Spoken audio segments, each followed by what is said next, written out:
Je m'appelle Connor, j'ai 34 ans. Et jusqu'à la semaine dernière, je pensais avoir fait la paix avec mon rôle dans la famille. J'étais le fantôme, celui sur qui on peut compter, celui qui réparait le toit et payait les factures mais n'obtenait jamais la gloire qui revenait à Sébastien. Mais avant de vous raconter comment mon propre frère a troqué l'honneur de ma vie pour un mensonge, dites-moi d'où vous écoutez dans les commentaires. Je lis chacun d'entre eux et ça m'aide à me sentir un peu moins seul dans ce pétrin. C'était un mardi lorsque j'ai engagé mon Ford F-150 de 2018 dans l'allée familière à Auburn. Le camion n'est pas luxueux. Il a quelques égratignures sur le pare-choc et le compteur kilométrique dépasse les 120 000 miles, mais il est payé. Il est fiable, tout comme moi. Je me dirigeais vers la maison de mes parents pour récupérer mes dernières boîtes. J'avais enfin acheté un petit logement à moi près de l'usine Boeing où je travaille comme ingénieur en sécurité, et je voulais vider mon ancienne chambre pour que maman puisse enfin la transformer en l'atelier de bricolage dont elle parlait depuis une décennie. En arrivant, le contraste m'a frappé comme une gifle. Garée en plein milieu de l'allée, bloquant le passage vers le garage, se trouvait une bête de machine, une Lucid Air Saphir, noire de minuit. Elle ressemblait moins à une voiture qu'à un vaisseau spatial qui aurait décidé d'atterrir sur l'asphalte fissuré de mes parents. Je connaissais cette voiture. Pas personnellement, bien sûr. Je gagne un salaire décent, mais pas de quoi s'offrir une voiture à $250 000. Je la connaissais par les magazines. C'était le nouveau symbole de statut pour l'élite des Tech Bros, un monstre électrique qui coûtait plus cher que la maison entière de mes parents. Et appuyé contre elle, portant un costume trop serré au mauvais endroit et des lunettes de soleil qui coûtaient plus cher que les pneus de mon camion, se trouvait Sébastien, mon jeune frère, l'enfant prodige. Et, grand frère. Sébastien fit un signe de la main, affichant un sourire qui charmait autrefois les professeurs pour qu'ils changent ses notes. Fais attention à la peinture. Ouais, cette beauté est toute neuve. Je me suis garé sur l'herbe, coupant le moteur. Belle location, Seb. Qui essaies-tu d'impressionner? Son sourire vacilla une fraction de seconde.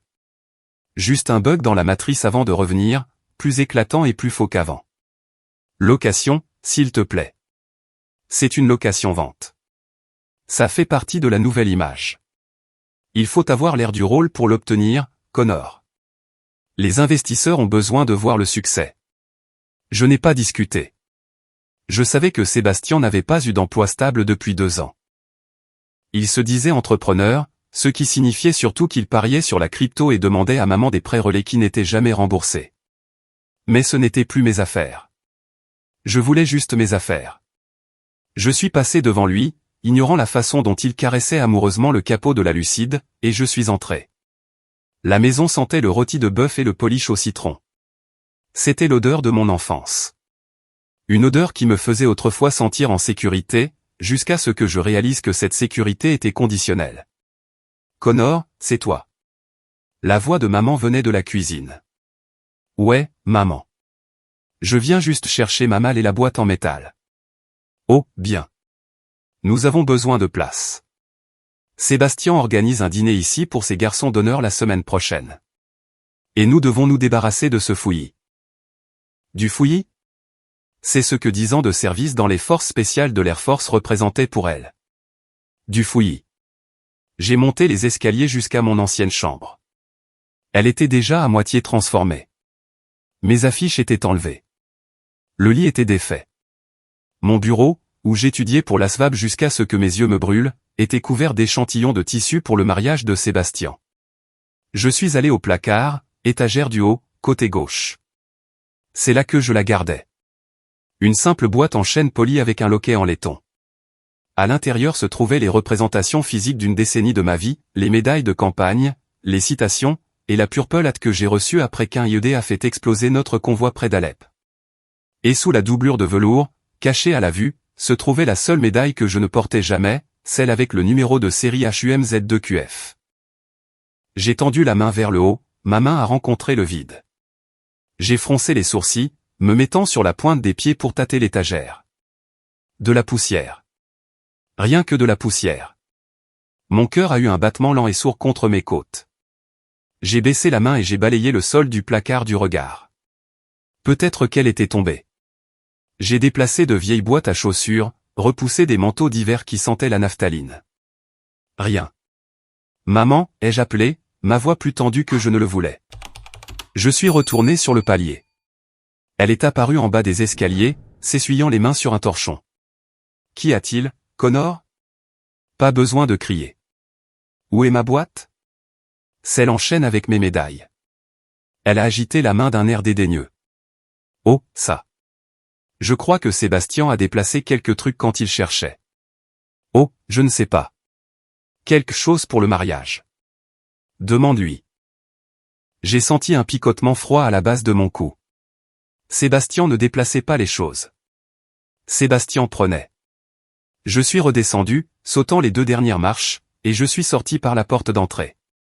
Sébastien était toujours près de la voiture, parlant fort dans son téléphone. Ouais, la bague est en train d'être polie. Je te l'ai dit, chérie, elle avait juste besoin d'être redimensionnée. Mardi?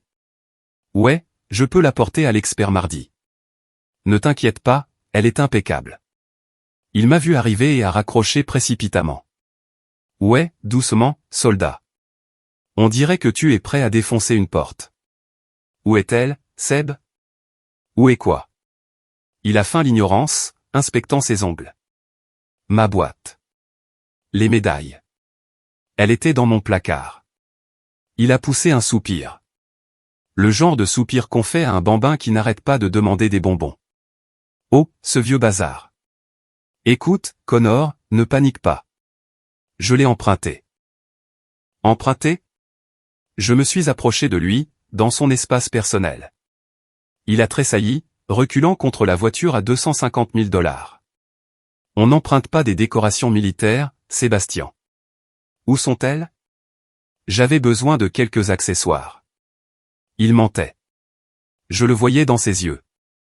Le même regard fuyant qu'il avait quand il a cassé les clubs de golf de papa et a accusé le gamin du voisin. Pour une séance photo, pour l'esthétique du mariage, une ambiance de héros vintage. Tu sais. J'ai dit, tu mens. Où sont-elles vraiment? Il a ri. Un son nerveux et aigu. Mon Dieu, tu es si intense. C'est pour ça que Sarah pense que tu fais peur. Écoute, je les ai mises dans un garde-meuble. Je te les rendrai la semaine prochaine, une fois que les choses du mariage se seront calmées. Promis. Un garde-meuble où? Juste un box en ville. Je n'ai pas la clé sur moi. Je l'ai attrapé par le col. Je ne voulais pas. C'était un réflexe. Le réflexe de quelqu'un qui sait qu'on se joue de lui. Ouvre le coffre, Seb. Est-ce qu'elle est dans la voiture? Et, lâche-moi. Il m'a repoussé. Il était mou, sans condition physique, mais il avait la confiance de quelqu'un qui savait que maman regardait. Connor. La voix de papa a retenti depuis le garage. Frank Mitchell se tenait là, le visage rouge. Qu'est-ce que tu crois que tu fais, bon sang? Éloigne-toi de ton frère. Il a volé mes médailles, papa, ai-je dit, sans quitter Sébastien des yeux. Voler? C'est un mot fort, dit papa en s'approchant et en posant une main protectrice sur l'épaule de Sébastien. Il a dit qu'il les avait empruntées. Il est sous une pression énorme avec ce mariage. Connor, tu sais à quel point c'est stressant. Pourquoi dois-tu toujours en rajouter? C'est une propriété fédérale, papa. Et c'est ma propriété. C'est de l'étain et du ruban, Connor, lança papa. Ça prend la poussière dans un placard. Si ton frère avait besoin de le déplacer pour faire de la place ou de l'utiliser pour une présentation, laisse-le faire. C'est lui qui se marie. C'est lui qui construit un avenir. Ne peux-tu pas être heureux pour lui pour une fois au lieu de déclencher une guerre pour de vieux souvenirs? Je les ai regardés, tous les trois, un front uni. Papa le complice, maman la protectrice, et Sébastien le parasite qui se nourrissait d'eux. De vieux souvenirs, répétai-je doucement. Cette purple hâte qui représente les éclats d'obus qu'ils ont retirés de ma jambe. Tu te souviens de ça? Ou étais-tu trop occupé à payer la 3e tentative de Sébastien à l'université? Ça suffit, dit maman en sortant. Connor, tu mets tout le monde mal à l'aise. Rentre chez toi. Sébastien te rendra ta boîte quand il aura fini avec. Va-t'en. J'ai regardé Sébastien. Il souriait narquoisement derrière l'épaule de papa. Il a articulé les mots « dégage ». Je me suis retourné et j'ai marché vers mon camion. Je n'ai pas claqué la portière. Je n'ai pas démarré en trombe. J'ai mis le moteur en marche, j'ai vérifié mes rétroviseurs et je suis parti. J'avais été entraîné à rester calme sous le feu, à évaluer la situation avant d'agir. Et mon évaluation était simple. Il mentait. Quand je suis rentré à mon appartement, je ne suis pas allé dormir. J'ai ouvert mon ordinateur portable. Je connaissais Sébastien. Je savais qu'il ne se souciait pas d'une ambiance de héros vintage. Il se souciait de l'argent. De l'argent rapide et facile. Il avait mentionné une retouche pour la bague. Il avait mentionné un expert. Et il conduisait une voiture qui coûtait $250 000 alors qu'il demandait à maman de l'argent pour les courses le mois dernier. Le calcul ne tenait pas. Je me suis connecté à eBay. J'ai commencé à chercher. Médaille de l'US Air Force, Purple Hat authentique, pièce de monnaie des opérations spéciales. Rien au début. Puis j'ai essayé les annonces locales, Craigslist, Facebook Marketplace, et c'est là que je l'ai trouvé. Une annonce sur un forum de collectionneurs militaires de niche. Le nom d'utilisateur était LuxLeaf82. Collection de médailles militaires américaines authentiques. Le propriétaire a besoin d'argent rapidement. $250 ou meilleure offre. Expédition en 24 heures disponible. La photo était floue. Prise sur un couvre-lit. J'ai reconnu que c'était la couette de la chambre d'amis chez mes parents. Mais je pouvais les voir, ma vie étalée comme des objets de vide-grenier. Et juste là, dans le coin de la photo, se trouvait le dos de la médaille de citation spécifique. J'ai zoomé. La résolution était juste assez élevée. MZ2QF. Mon sang s'est glacé. Il n'avait pas seulement vendu mes médailles. Il avait vendu la seule pièce de métal qui n'était pas censée exister. Celle qui était techniquement une propriété classifiée du gouvernement américain à cause de la puce intégrée dans son boîtier. J'ai regardé l'horodatage, vendu. Le nom d'utilisateur de l'acheteur était Damascu-Bastille. Je me suis adossé à ma chaise, la lueur de l'écran illuminant mon appartement sombre. Sébastien ne savait pas ce qu'il avait fait. Il pensait qu'il mettait en gage un bibelot pour payer ses mensonges. Il venait de commettre une trahison, et il l'avait fait pour $250. Je suis resté à fixer l'écran jusqu'à ce que les pixels semblent se graver dans mes rétines. Vendu. Parti pour $250. Ça ne couvrirait même pas la taxe sur les pneus de la Lucidaire qu'il conduisait. J'ai attrapé mon téléphone et j'ai appelé Sébastien. Je suis tombé sur sa messagerie vocale. J'ai rappelé, encore et encore. Au 4e essai, il a décroché, l'air agacé et légèrement ivre. Mec, sérieusement. Je t'ai dit que je te les rendrais la semaine PR, à qui les as-tu vendus, Sébastien? Ma voix était d'un calme mortel. C'était la voix que j'utilisais pour appeler des coordonnées pour une frappe aérienne. Il y eut un silence à l'autre bout, une longue et lourde pause, puis un rire nerveux. Je ne sais pas de quoi tu parles. Utilisateur LuxLeaf82. Forum de collectionneurs militaires. $250. Tu les as vendus hier à 16h15. Et alors, lança-t-il, laissant tomber la comédie. Et alors si je les fais? Tu ne les utilisais pas. Elles étaient juste dans une boîte, Connor. J'avais besoin d'argent. Tu as une Lucidaire Saphir dans l'allée, Sébastien. Tu prétends être un grand investisseur. Et tu avais besoin de $250 au point de voler ton frère. Ce n'est pas à cause de la voiture, cria-t-il, sa voix se brisant. C'est. Écoute, c'est compliqué. J'ai eu un problème de liquidité. Mes actifs sont bloqués en crypto. J'avais besoin d'argent maintenant pour un acompte. Un acompte pourquoi? Pour rien qui te regarde. Écoute, je t'en achèterai des neuves. J'ai regardé sur Amazon. Tu peux avoir ces rubans pour $10 pièce. Je t'achèterai un tout nouveau support, brillant et neuf. Mieux que cette vieille collection sale que tu avais. Tu n'as pas vendu des objets, Sébastien. Tu as vendu mon service. Et tu as vendu quelque chose que tu n'aurais pas dû toucher. Arrête de faire ton dramatique. Personne ne se soucie de ton complexe de faux héros. Je dois y aller. Sarah pose des questions sur la bague. La bague, dis-je, une pièce du puzzle s'emboîtant. Tu as mentionné un expert plus tôt. La bague est fausse, Seb. Va au diable, Connor. La ligne est devenue silencieuse. Je ne l'ai pas rappelé. J'ai appelé papa. Je devais les avertir. Même après tout, ils étaient toujours ma famille, et la tempête qui approchait allait être biblique. Papa, écoute-moi attentivement, dis-je dès qu'il décrocha. Connor, si c'est encore à propos de la boîte, je ne veux pas en entendre parler. Ta mère pleure. Elle dit que tu es parti en furie comme un maniaque. Papa, Sébastien a vendu les médailles. Il les a vendues en ligne à un étranger. Eh bien. Papa hésita. Il n'aurait pas dû faire ça sans demander. C'est sûr. Mais c'est ton frère. Il avait probablement besoin d'argent pour quelque chose d'important pour le mariage. On peut régler ça en interne. Combien valait-elle? Je te ferai un chèque. Tu ne peux pas faire un chèque pour ça, papa. L'une de ces médailles. Elle n'est pas normale. Elle a un numéro de série. C'est un identifiant classifié. C'est un équipement strictement contrôlé. Oh, arrête ça, se moqua papa. Tu étais sergent technique, Connor, pas James Bond. Arrête d'inventer des histoires pour mettre ton frère dans le pétrin. Tu es jaloux. Tu as toujours été jaloux parce que Sébastien a le charisme et le physique, et toi, tu es juste. Toi. J'essaie de le sauver de la prison fédérale, papa.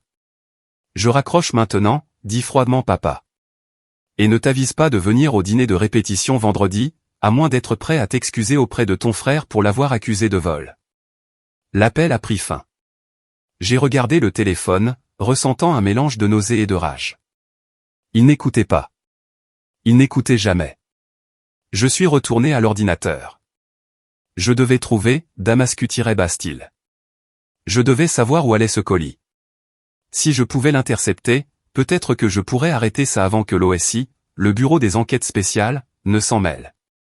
J'ai affiché la version en cache de la page de vente. J'ai fouillé dans le code source à la recherche de métadonnées. Rien. Le forum était sécurisé. Mais je me suis souvenu de quelque chose. Sébastien est paresseux. C'est l'être humain le plus paresseux que je connaisse. Il n'irait pas à la poste. Il utiliserait un service de messagerie qui vient chercher le colis à la maison. Je me suis connecté au compte FedEx partagé de notre famille, un compte que j'avais créé il y a 5 ans pour l'entreprise de bricolage de maman et dont je ne m'étais jamais retiré. C'était là. Une collecte prévue pour hier après-midi. Destination, une boîte postale à Arlington, en Virginie. Mon estomac se noie. Arlington. Ce n'était pas un collectionneur. C'était près de la rocade de Washington. J'ai cliqué sur les détails du destinataire. Le nom n'était pas Damascus-Bastille. C'était H. Henderson. J'ai fait une vérification rapide des antécédents en utilisant des outils de renseignement open source que j'utilisais pour le travail. H. Henderson, ancien officier de logistique, renvoyé pour conduite déshonorante en 2018, soupçonné d'avoir des liens avec des acheteurs étrangers cherchant de la technologie militaire américaine. Sébastien n'avait pas vendu mes médailles à un fan. Il les avait vendues à un rustler, un intermédiaire qui achetait des objets de bravoure volés pour en extraire des données ou les revendre à des services de renseignement étrangers cherchant des identifiants authentiques pour falsifier des accréditations. Et la médaille spécifique, la Z2QF, était une clé biométrique. Elle était passive, ce qui signifie qu'elle n'émettait pas de signal, mais si vous la scanniez avec la bonne fréquence, elle confirmait que le porteur avait une habilitation de niveau 1. Elle était conçue pour que, si nous opérions en civil en territoire hostile, nous puissions prouver notre identité aux équipes d'extraction sans transporter de papier. Si cette médaille se retrouvait en Iran ou en Russie, il pourrait faire de l'ingénierie inverse sur la fréquence. Il pourrait compromettre tout le protocole d'extraction pour les agents actifs au Moyen-Orient. Je n'avais plus affaire à un vol anodin. J'avais affaire à une atteinte à la sécurité nationale. J'avais un choix. Je pouvais conduire jusqu'à la maison de mes parents, plaquer Sébastien, lui faire avouer la vérité et essayer de récupérer le colis. Mais il était déjà livré. Il était en Virginie. Je devais le signaler. Je suis resté assis là pendant 1 heure, à fixer le téléphone. Si je passais cet appel, la vie de Sébastien était finie. Le mariage était fini. Ma relation avec mes parents était finie. Mais si je ne passais pas l'appel et que cet identifiant était utilisé pour tendre une embuscade à une équipe de SEALS ou compromettre une planque, ce sang serait sur mes mains. L'endurance n'est pas l'amour, me suis-je murmuré, répétant un mantra que j'avais appris à l'école de survie. C'est l'abandon. J'avais enduré la négligence de mes parents pendant 30 ans. J'avais enduré l'intimidation et l'égoïsme de Sébastien, mais je n'abandonnerai pas mon serment. J'ai pris le téléphone et j'ai composé un numéro que je n'avais pas utilisé depuis 3 ans. Bureau local de l'OSI, Washington, ligne du Major High. Ici l'ancien sergent-chef Connor Mitchell. Numéro de service 899 à 44 Alpha. Je dois signaler une atteinte à la sécurité de classe 1 impliquant du matériel sensible. MZ2QF. Il a été vendu à une cible civile. Restez en ligne, sergent. La voix à l'autre bout du fil s'est instantanément durcie. Ne raccrochez pas. J'ai attendu. J'ai regardé par la fenêtre la pluie qui commençait à tomber. J'ai imaginé Sébastien dormant profondément dans ses draps coûteux, rêvant de sa fausse vie, complètement inconscient que le marteau était armé, et que je venais de relâcher la gâchette. Les 48 heures suivantes furent un brouillard de silence. Je suis allé travailler chez Boeing, j'ai passé mon badge, je me suis assis à mon bureau et j'ai fixé des lignes de code qui n'avaient aucun sens. J'attendais l'explosion. Je n'ai pas eu à attendre longtemps. C'est arrivé le jeudi matin. J'étais en réunion sur la défense par drone du périmètre quand mon téléphone a vibré. Puis il a vibré à nouveau, et encore. Un bourdonnement continu contre la table en acajou. J'ai jeté un coup d'œil. Papa, 12 appels manqués. Maman, 8 appels manqués.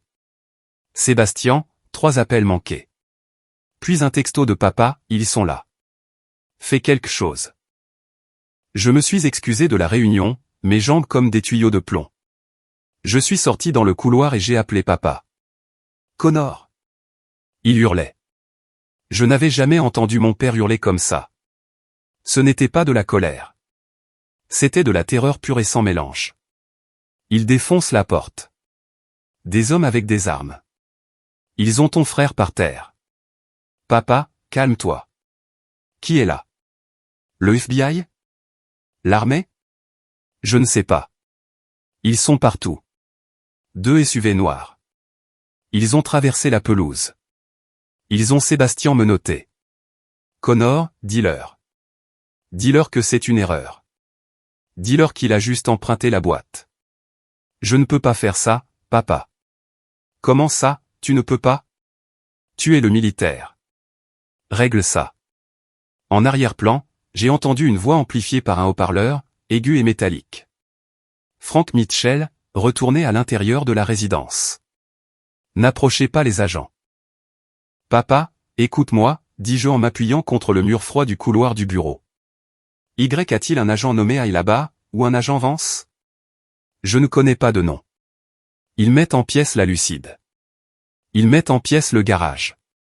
Ils prennent les ordinateurs.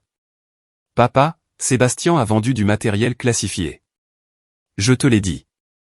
Il a vendu un bout de ferraille. Il avait besoin d'argent pour la bague, sanglota papa. La bague était fausse, Connor. Il a acheté un faux diamant et il devait le changer avant que Sarah ne le découvre. Il essayait juste de sauver son mariage avant qu'il ne commence. C'est juste un garçon qui fait une erreur. C'était donc ça. La confirmation. Sébastien avait acheté un zircon cubique ou du verre, l'avait présenté à Sarah comme un diamant, et avait paniqué quand elle avait voulu l'assurer. La Lucide Air était probablement louée avec une carte de crédit volée ou un prêt prédateur. Toute sa vie était un château de cartes, et il avait utilisé mon dossier de service comme une cale pour l'empêcher de s'effondrer. Il a commis un crime fédéral, papa. Il n'y a rien que je puisse faire. Tu as fait ça, siffla papa. La peur dans sa voix fut remplacée par le venin. Tu les as appelés, n'est-ce pas? Espèce de petit. Jaloux et méchant. J'ai fait mon devoir. Tu n'as pas de frère, dit papa. Et tu n'as pas de père. Ne t'avise pas d'approcher de cette maison. La ligne est devenue silencieuse. Je suis resté là, le silence du couloir m'oppressant. J'avais l'impression de flotter. Pas de frère, pas de père. Ça aurait dû faire mal. Ça faisait mal, comme un membre fantôme. Mais il y avait aussi une étrange et froide clarté. Je suis retourné à mon bureau, j'ai fait mon sac et j'ai dit à mon patron que j'avais une urgence familiale.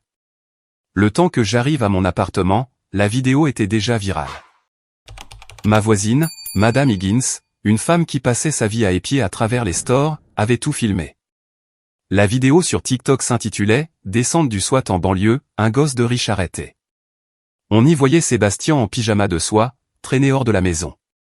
Il ne jouait plus les durs. Il sanglotait, la morve coulant de son nez, criant « C'était une blague. C'était juste eBay. Mon frère me les a donnés. » La caméra se déplaçait vers l'allée où une dépanneuse accrochait la Lucie d'Air Saphir. Puis elle montrait ma mère criant sur un agent, le frappant à la poitrine avec ses poings jusqu'à ce qu'elle soit doucement mais fermement maîtrisée. Les commentaires étaient brutaux. LOL. Le crypto-bro s'est enfin fait prendre. Qu'a-t-il fait? Vendu de la drogue. Je parie que papa ne peut pas le sortir de là. Mais ensuite, le récit a commencé à changer. Ce soir-là, une nouvelle vidéo est apparue. C'était la fiancée de Sébastien, Sarah, ou plutôt son ex-fiancée. Elle était assise dans sa voiture, sans maquillage, les yeux rouges. Je veux juste dire, dit-elle à la caméra, la voix tremblante, que je n'en avais aucune idée. Je pensais que c'était un homme d'affaires prospère.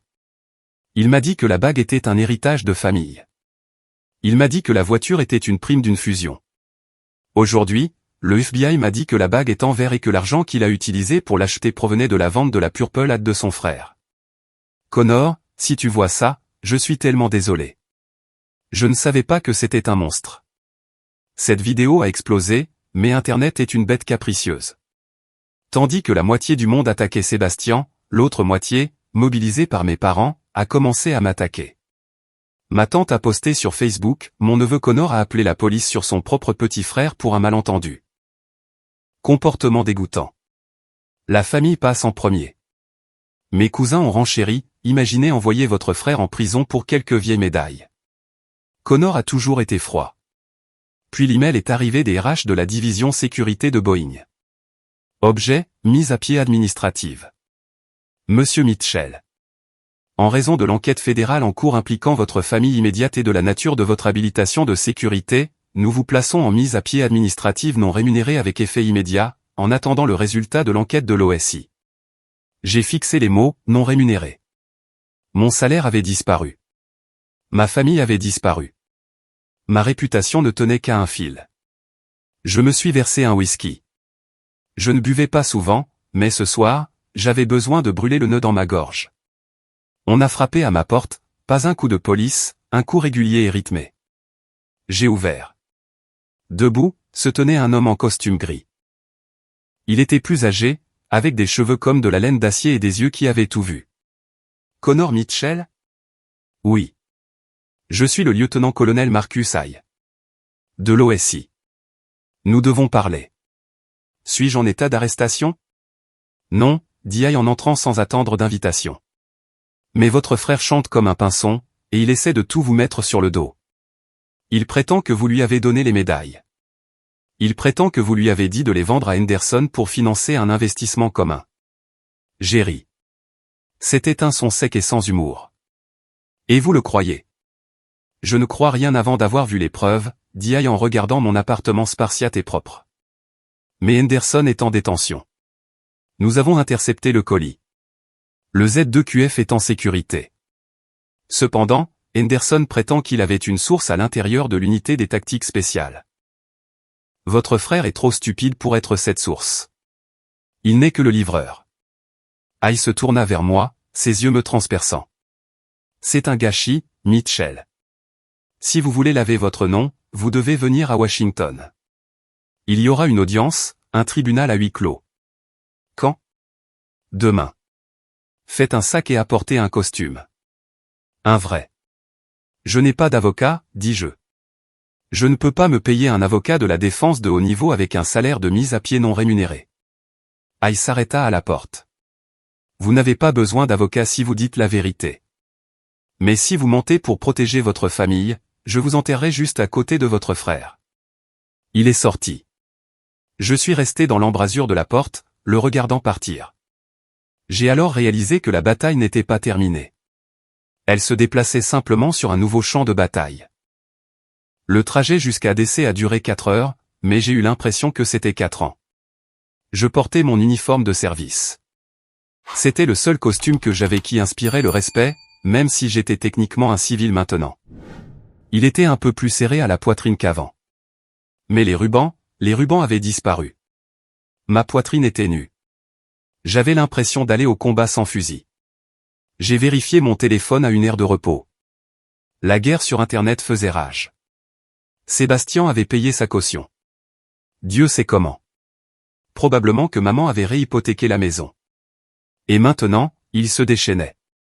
Il avait posté une vidéo intitulée « La vérité sur mon frère ». Dans la vidéo, Sébastien avait l'air pitoyable. Il portait une minerve. Pourquoi? Je ne l'avais pas touché. Et il parlait doucement. Connor a un SSPT, ment-il sans embâche. Il est confus. Il m'a donné la boîte. Il a dit, Seb, prends ça. Je ne veux pas des souvenirs. Je l'ai vendu pour l'aider à payer sa thérapie. Et puis il a pété les plombs et a appelé les fédéraux. J'aime mon frère, mais il est malade. Les commentaires étaient écœurants. Pauvre gars. Les vétérans ont besoin d'aide, pas d'être diabolisés. Connor a l'air instable. Attendez, la fiancée n'a-t-elle pas dit qu'il l'avait volé? C'est une croqueuse de diamants. Elle ment aussi. J'ai jeté le téléphone sur le siège passager. Mon propre frère utilisait ma santé mentale, une santé parfaitement saine, pour couvrir ses crimes. Quand je suis arrivé au bureau local de l'OSI, l'atmosphère était stérile et froide. On m'a escorté dans une salle d'attente. Pas de fenêtre, juste une table en acier et 3 chaises. Je suis resté assis là pendant 2 heures. C'était une tactique psychologique. Le faire attendre. Le faire transpirer. Finalement, la porte s'est ouverte. Marcus y est entré, suivi d'une femme que je ne reconnaissais pas. Elle était vive, portait un blazer bleu marine et tenait un dossier épais. Voici l'agent spécial Diaz, DI. Elle dirige l'enquête financière sur votre frère. Diaz n'a pas souri. Elle s'est assise et a ouvert le dossier. Monsieur Mitchell, les finances de votre frère sont un désastre. Système de Ponzi, dette de jeu et une montagne de défauts de paiement par carte de crédit. Il avait besoin de $20 000 immédiatement pour couvrir la fraude à la bague et de $50 000 de plus pour rembourser un usurier à Atlantic City. La vente de vos médailles n'était que la partie émergée de l'iceberg. Je m'en doutais, dis-je. Voici le problème, continua Diaz. Nous avons trouvé un virement de $5 000 de votre compte au compte de Sébastien il y a 6 mois. Il prétend que c'était votre mise de fonds pour l'opération de vente illégale. C'était pour ses frais de scolarité. Ai-je explosé en me levant. Il a dit qu'il retournait finir son diplôme. J'ai payé l'université directement, mais il a annulé l'inscription et a fait envoyer le remboursement sur son compte personnel. J'ai les emails. Asseyez-vous, aboya Aïe. Je me suis assis, les mains tremblantes de rage. Nous avons vérifié les emails, dit Diaz, sa voix s'adoucissant légèrement. Nous savons qu'il ment à propos des frais de scolarité. Mais les SMS. Il a des textos de vous disant, fais tout ce que tu as à faire pour avoir l'argent. Ne demande juste pas à papa. J'ai fermé les yeux. Je m'en souvenais. Il était sur le point d'être expulsé. Je voulais dire, trouve un travail. Je ne voulais pas dire, commets une trahison. Le contexte est important, dit Aïe. Mais devant un tribunal ou une commission, les SMS peuvent être déformés.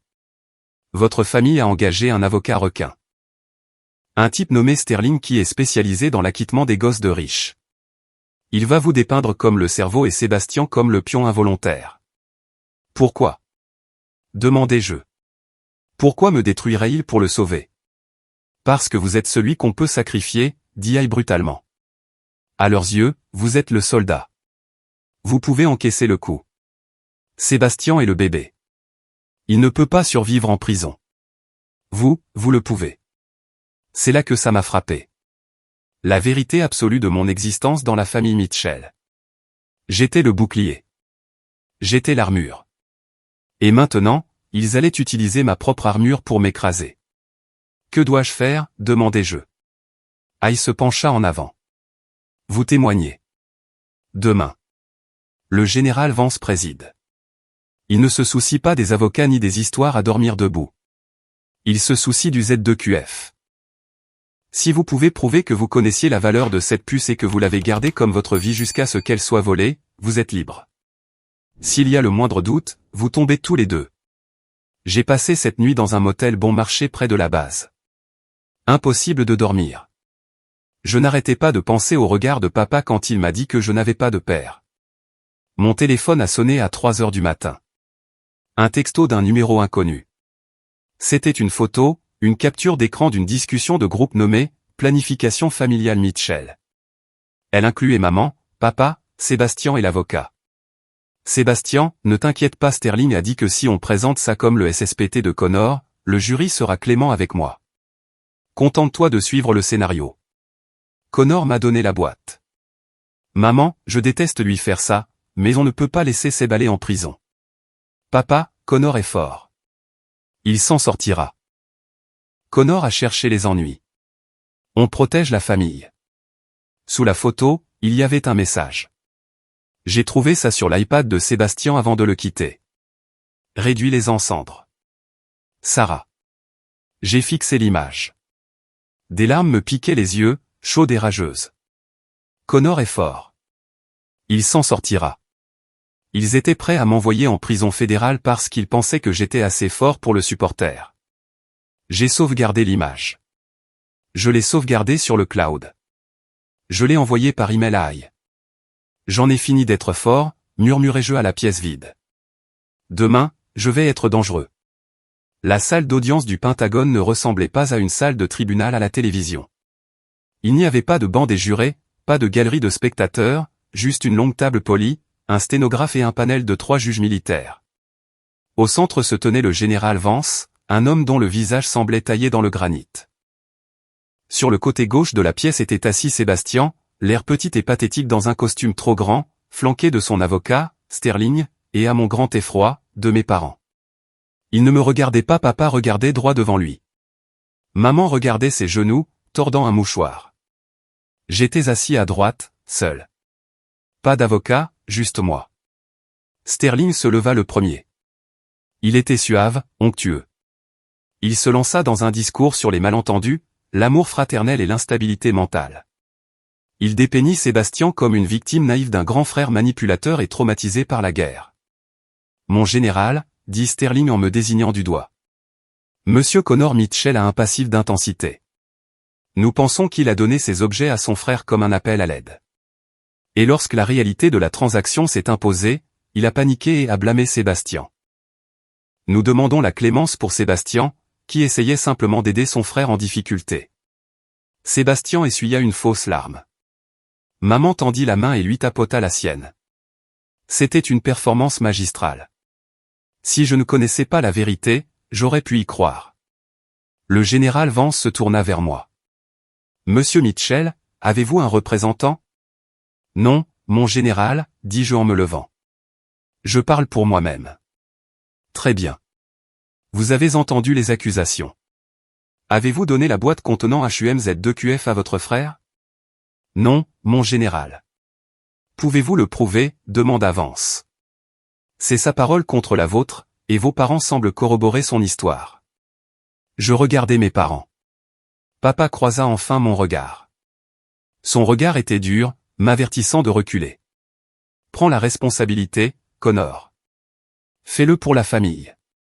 Je fouillai dans ma poche et sortis une clé USB. Mon général, j'ai soumis de nouvelles preuves au major il y a 3 heures ce matin. Puis-je les présenter? Sterling bondit. Objection. Nous n'avons pas vu ces preuves. Asseyez-vous, maître, grogna Vance. Ce n'est pas un tribunal civil. Je verrai tout ce que je veux. Affichez-les. L'écran sur le mur s'anima. C'était la capture d'écran que Sarah m'avait envoyée. La discussion de groupe. Connor est fort. Il s'en sortira. On protège la famille. La pièce devint silencieuse. L'air sembla être aspiré de l'espace. Je vis la couleur quitter le visage de papa. Maman laissa échapper un petit hoquet et se couvrit la bouche. Sébastien avait l'air sur le point de vomir. J'ai aussi les dossiers financiers, dis-je, la voix stable, montrant l'achat par Sébastien d'une fausse bague en diamant pour $150 et sa tentative ultérieure de vendre mes médailles pour couvrir la compte d'une vraie. Il ne s'agissait pas de mon SSPT. Il s'agissait de sa cupidité. Je me tournai vers mes parents. Vous m'avez élevé pour valoriser l'honneur, papa. Vous m'avez dit que la parole d'un homme est sacrée. Mais depuis 20 ans, vous l'avez laissé faire. Je pointai du doigt Sébastien. Vous avez réparé ses dégâts. Vous avez payé ses dettes. Et maintenant, vous étiez prêt à me laisser, moi, votre fils qui a servi ce pays, qui a saigné pour lui, aller en prison pour trahison, juste pour qu'il n'ait pas à faire face aux conséquences de sa propre vanité. Connor, sanglota maman en tendant la main. Non, dis-je. Ne le faites pas, le général Vance s'éclaircit la gorge. Le son fut comme un coup de tonnerre. Frank Mitchell. Le général s'adressa à mon père. Vous êtes un ancien combattant, n'est-ce pas? Papa se leva, tremblant. Oui, mon général. Armée de terre. De 1985 à 1989. Alors vous savez ce qu'est un localisateur de force alliée? Oui, mon général.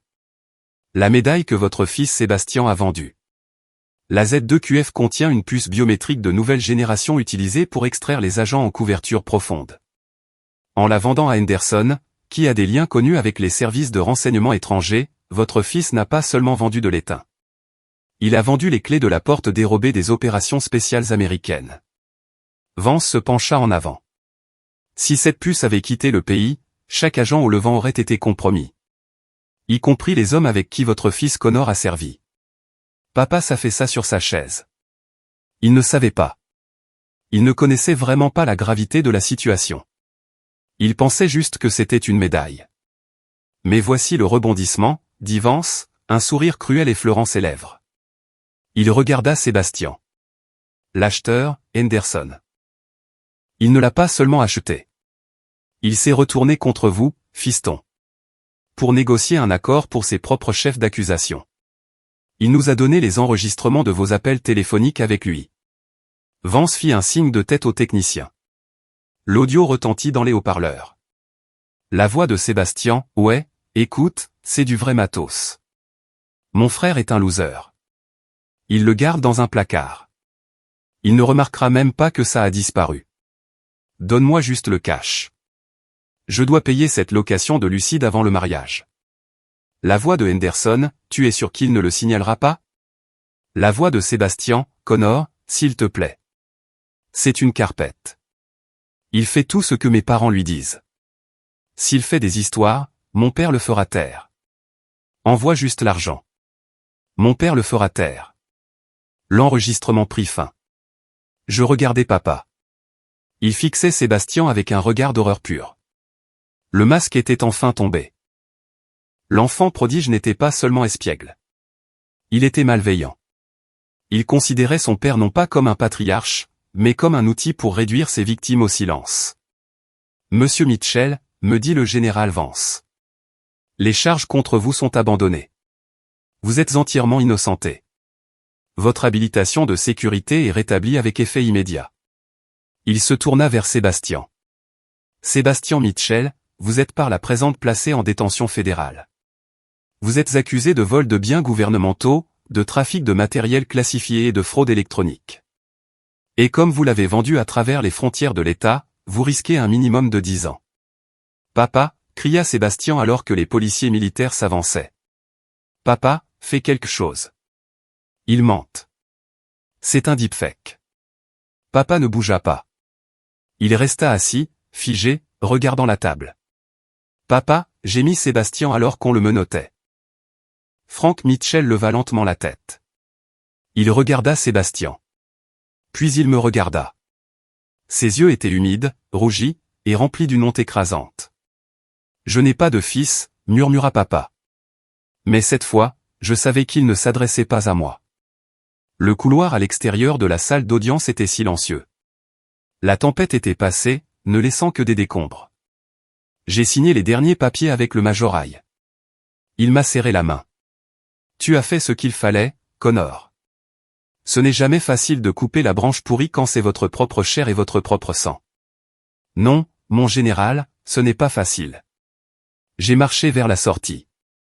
Mes parents étaient assis sur un banc près des ascenseurs. Ils avaient l'air d'avoir 10 ans de plus que ce matin. Maman pleurait silencieusement dans un mouchoir. Papa fixait le sol, ses mains se joignant et se déjoignant. J'aurais pu passer devant eux. J'aurais dû passer devant eux. Mais je me suis arrêté. Papa leva les yeux. Il essaya de se lever, mais ses jambes semblaient faibles. Connor. Frank, dis-je. Je ne pouvais pas l'appeler papa. Plus maintenant. Nous ne savions pas, balbutia-t-il. À propos de la puce, à propos de ce qu'il a dit sur la bande. Nous pensions. Vous pensiez que j'étais le méchant, dis-je. Parce que c'était plus facile que d'admettre que vous aviez élevé un criminel. C'est ton frère, murmura maman en levant les yeux avec des yeux suppliants. Il est malade, Connor. Il a besoin d'aide. Peut-être que si tu parles au juge. J'ai ri. C'était un son froid et sec qui résonna dans le hall de marbre. Il n'est pas malade, maman. C'est un narcissique, et vous avez nourri ce narcissisme chaque jour de sa vie. Vous m'avez privé d'affection pour le nourrir en excès. Et regardez où ça l'a mené. Nous t'aimons, Connor, dit papa, la voix brisée. Nous avons fait une erreur. Une erreur, c'est d'oublier d'appeler pour un anniversaire, dis-je.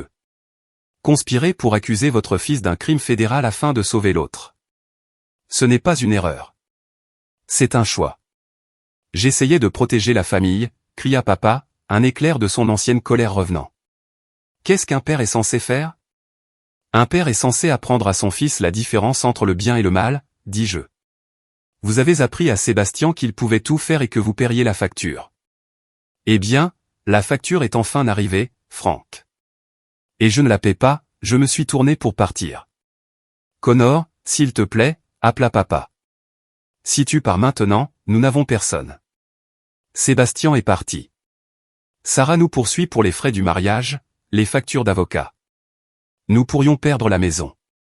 Ça a l'air d'être votre problème, dis-je par-dessus mon épaule. Si tu pars, dit papa, la voix tremblante, ne reviens pas. Ne viens pas à mes funérailles. Je me suis arrêté. Je ne me suis pas retourné. Ne t'inquiète pas, je ne le ferai pas, je suis sorti sous le soleil éclatant de décès. J'ai sorti mon téléphone. 47 appels manqués de maman. 12 messages vocaux de papa. Je suis allé dans les paramètres, bloquer l'appelant. Puis j'ai appelé Sarah. Allô? Sa voix était faible. C'est Connor. C'est fini. Il est en détention. Je sais, dit-elle. Je suis chez tes parents. Je fais mes valises. La police est là, saisissant ses biens. Ils prennent l'électronique. Connor, j'ai trouvé le reçu de la bague. Il l'a payé $149. Je sais, Sarah. Je suis désolé. Tu n'as rien à te reprocher, dit-elle. Tu m'as sauvé. Si cela ne s'était pas produit, je l'aurais épousé la semaine prochaine. J'aurais lié ma vie à cette encre. Tu es libre maintenant, dis-je. Toi aussi, Connor, répondit-elle. Toi aussi. J'ai raccroché. J'ai marché jusqu'à mon camion. Mon Ford F-150 usé, fiable et payé. Je suis monté, j'ai démarré le moteur et je me suis inséré dans la circulation. Je n'ai pas allumé la radio. J'ai juste conduit. J'ai pensé à la boîte vide dans le placard. Les médailles avaient disparu, conservées comme preuve. Je les récupérerai peut-être dans 1 an, peut-être 2. Mais j'ai réalisé quelque chose d'étrange. Je n'avais plus besoin des médailles. Les médailles étaient la preuve que j'avais servi. La preuve que j'avais enduré. Je venais de survivre à la bataille la plus difficile de ma vie. Là, dans une salle de conférence, avec ma propre famille. Et j'avais gagné. J'étais seul. Pas d'héritage qui m'attendait. Pas de dîner de famille, pas de filet de sécurité. Mais pour la première fois de ma vie, la route devant moi était grande ouverte. Et le rétroviseur, il était vide. 2 ans. C'est 730 jours.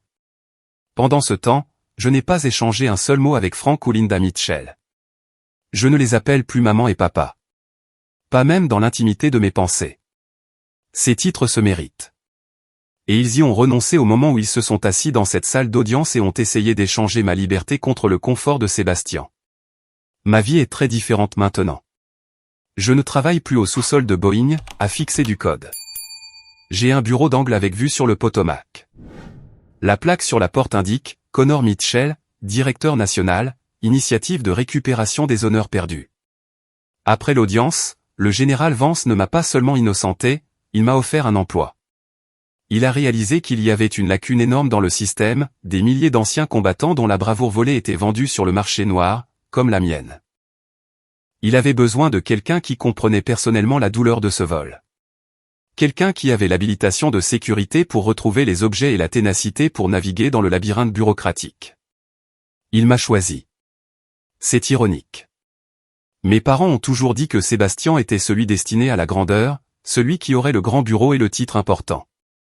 Ils ont misé la maison sur lui, littéralement, et ils ont perdu.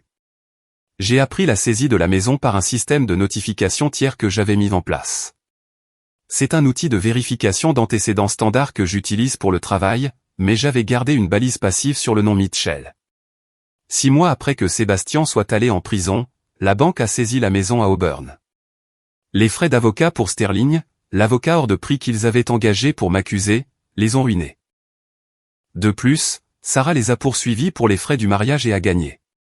Je me souviens d'avoir fixé l'écran lorsque la notification est apparue. Propriété saisie, vente aux enchères en attente. Je n'ai rien ressenti. Pas de joie, pas de justification, juste une reconnaissance creuse de cause à effet. Ils ont passé leur vie à acheter la sortie des ennuis à Sébastien, et finalement, le prix est devenu plus élevé qu'ils ne pouvaient payer. Un mardi matin, mon assistante, une jeune femme vive nommée Chloé, a sonné à mon interphone. Monsieur Mitchell, une femme est ici pour vous voir. Elle n'a pas de rendez-vous, mais elle dit que c'est personnel. Elle s'appelle Sarah. J'ai fait une pause. Je n'avais pas vu Sarah depuis le jour où la police avait perquisitionné la maison. Faites-la entrer. Quand Sarah est entrée, je l'ai à peine reconnue. La fille timide et anxieuse qui avait l'habitude de se ratatiner sous les commentaires passifs-agressifs de ma mère avait disparu. À sa place se trouvait une femme portant un tailleur d'affaires, ses cheveux coupés en un carré net. Elle avait l'air forte. Elle ressemblait à quelqu'un qui avait traversé le feu et en était sorti fait d'acier. « Connor », dit-elle en tendant la main. « Tu as l'air en forme. Le costume te va mieux que l'uniforme. »« Ça fait un moment, Sarah, » dis-je en lui faisant signe de s'asseoir. « Tu as l'air de prospérer. »« C'est le cas, » sourit-elle. Mais c'était un sourire sérieux. « Je suis agent immobilier maintenant, dans les 10% les plus performants de l'État. Il s'avère que la colère est une sacrée motivation. » Elle a fouillé dans son sac et en a sorti une enveloppe. Elle l'a fait glisser sur le bureau en acajou. « Qu'est-ce que c'est ? » ?»« Ouvre. » À l'intérieur se trouvait un chèque de banque à mon nom. Le montant était de $10 000.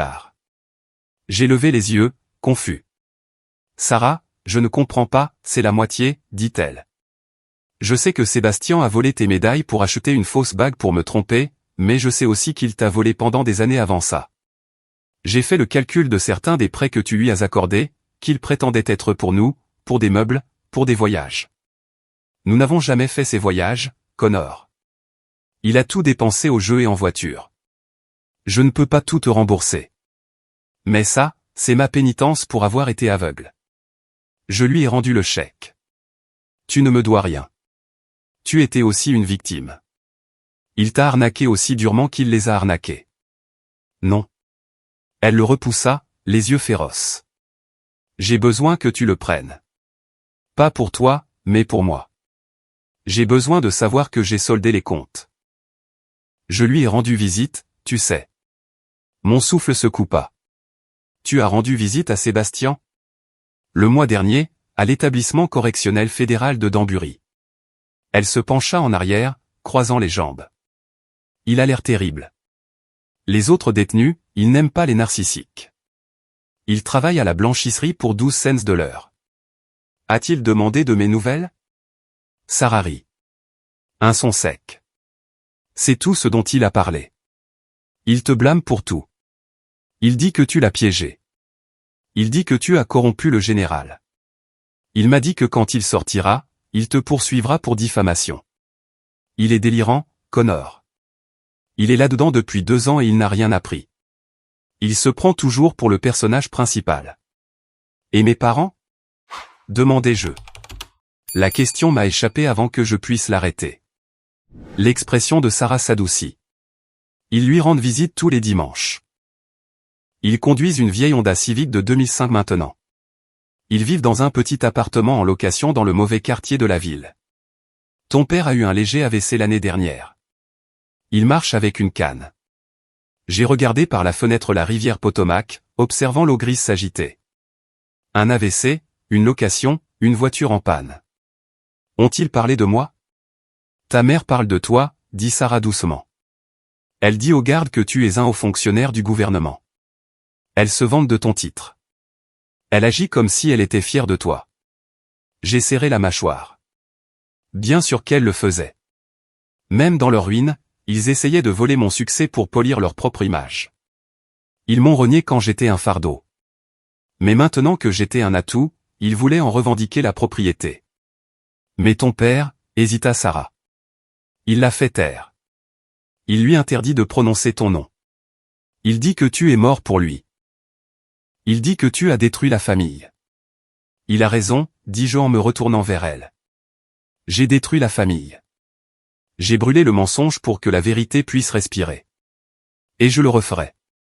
Sarah se leva. Elle laissa le chèque sur le bureau. Prends l'argent, Connor. Fais en don à ton initiative si tu n'en veux pas, mais ne me le renvoie pas.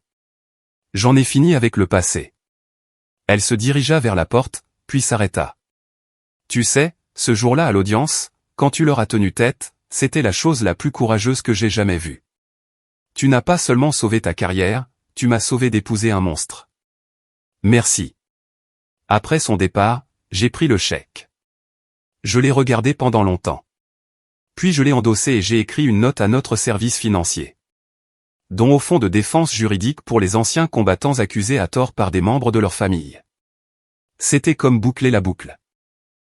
Mais le vrai test est arrivé 3 jours plus tard. C'était un vendredi soir.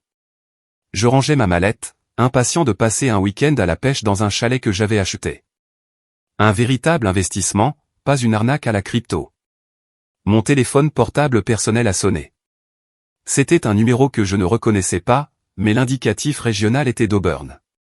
D'habitude, je laisse les numéros inconnus aller sur la messagerie vocale, mais quelque chose, peut-être l'intuition, peut-être le résidu de la visite de Sarah, m'a poussé à répondre.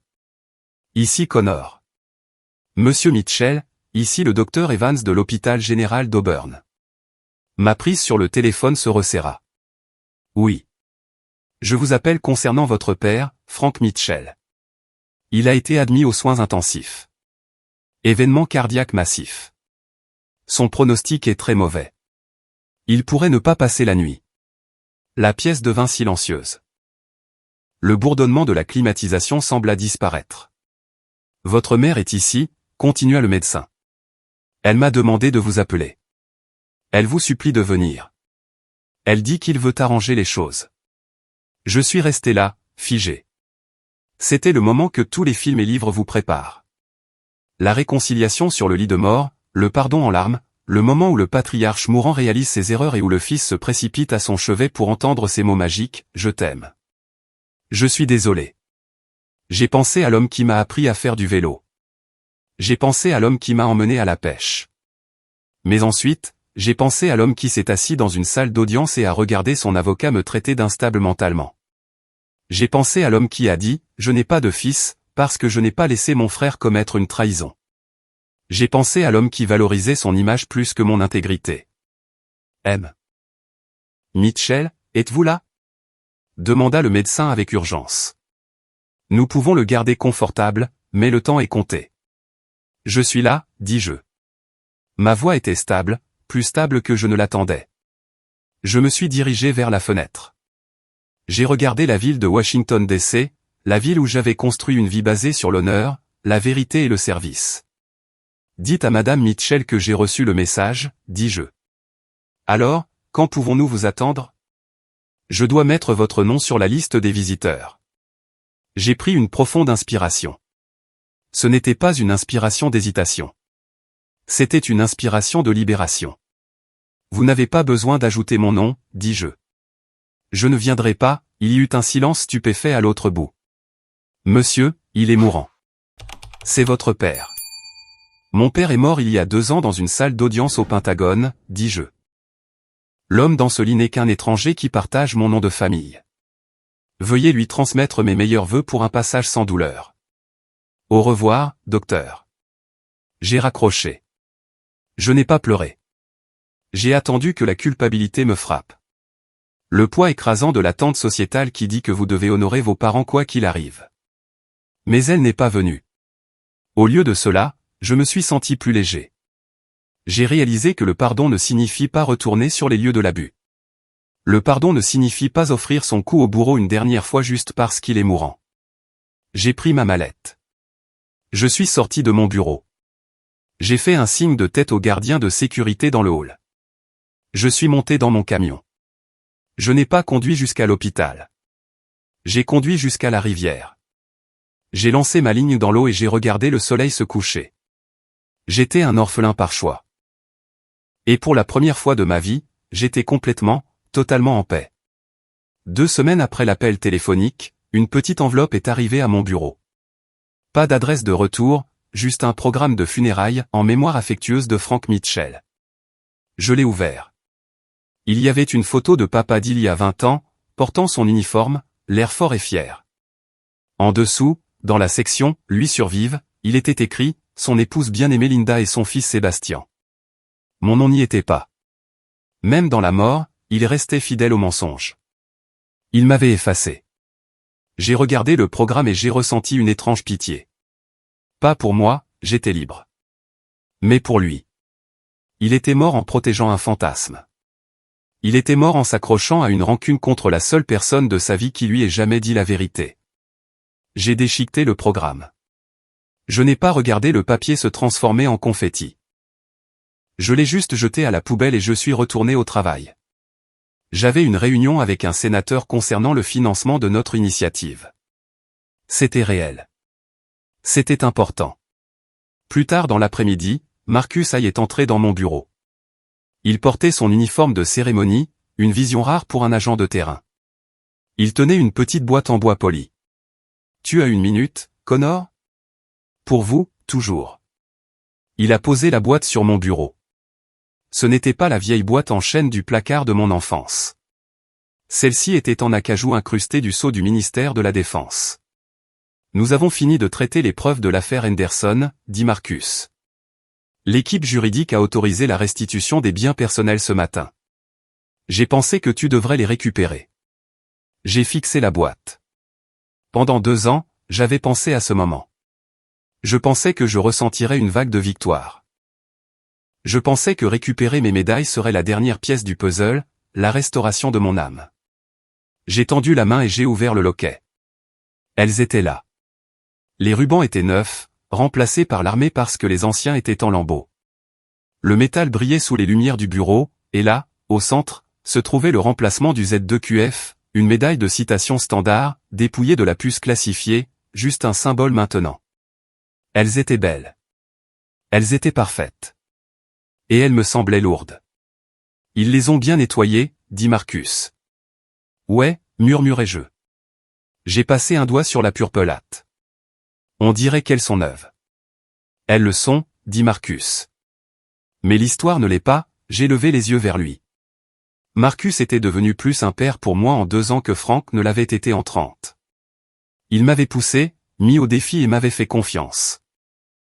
Je ne pense pas vouloir les garder ici, dis-je. Pourquoi pas? Tu les as mérités. C'est vrai. J'ai hoché la tête. Mais en les regardant, tout ce que je vois, c'est le prix. 250 $. C'est ce que mon frère pensait que ma vie valait. C'est ce que mes parents pensaient que mon service valait. C'est leur problème, Connor. Pas le tien. Je sais, dis-je. Mais je n'ai plus besoin d'elle dans une boîte pour savoir qui je suis. Avant, je m'accrochais à ça parce que c'était la seule preuve que je comptais. J'avais besoin que le gouvernement me dise que j'étais un héros parce que ma famille me disait que j'étais un zéro. Mais maintenant. J'ai regardé autour de mon bureau. J'ai regardé les photos sur le mur. Des photos de moi remettant des médailles retrouvées à des veuves en larmes. des photos de moi avec des anciens combattants dont les noms avaient été lavés grâce à mon travail. Maintenant, je sais que je compte, dis-je. Je n'ai pas besoin du bronze pour le prouver. Alors, qu'est-ce que tu vas en faire? Venez avec moi, dis-je. Nous avons conduit jusqu'au cimetière national d'Arlington. Ce n'était pas loin. Le ciel était de cette nuance spécifique de gris ardoise qu'on ne voit qu'à Dessay en novembre. L'air était vif, sentant les feuilles mortes et la pluie. Nous avons marché le long des rangées infinies de pierres blanches, la géométrie du sacrifice. Nous ne sommes pas allés à une tombe spécifique. Nous sommes allés à la tombe des inconnus.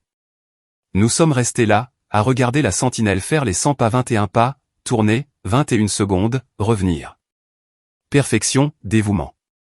Je tenais la boîte dans mes mains.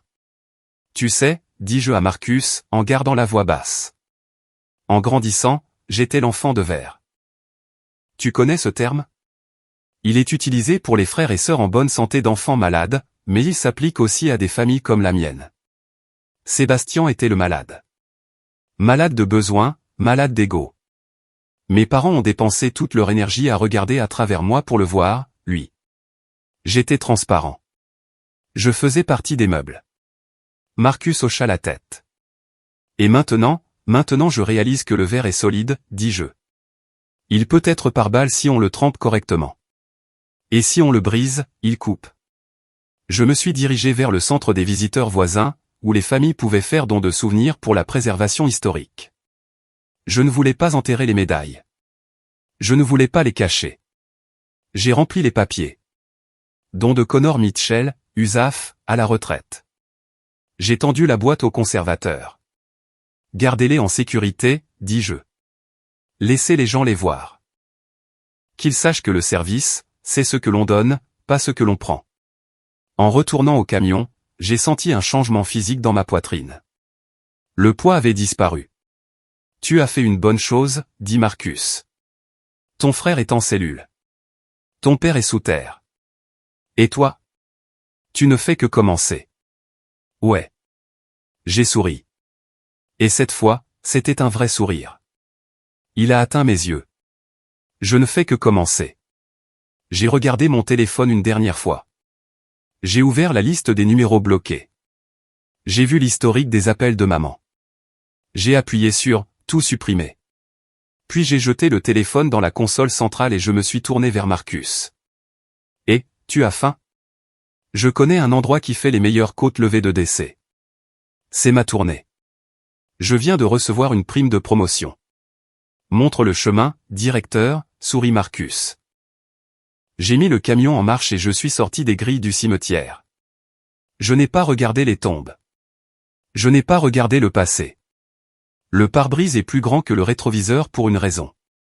Je m'appelle Connor Mitchell. J'ai perdu un frère que je n'ai jamais vraiment eu. J'ai perdu des parents qui ne m'ont jamais vraiment vu. Mais dans le feu de cette perte, j'ai forgé une vie qui est incassable. Et ça, c'est une médaille que personne ne pourra jamais vendre.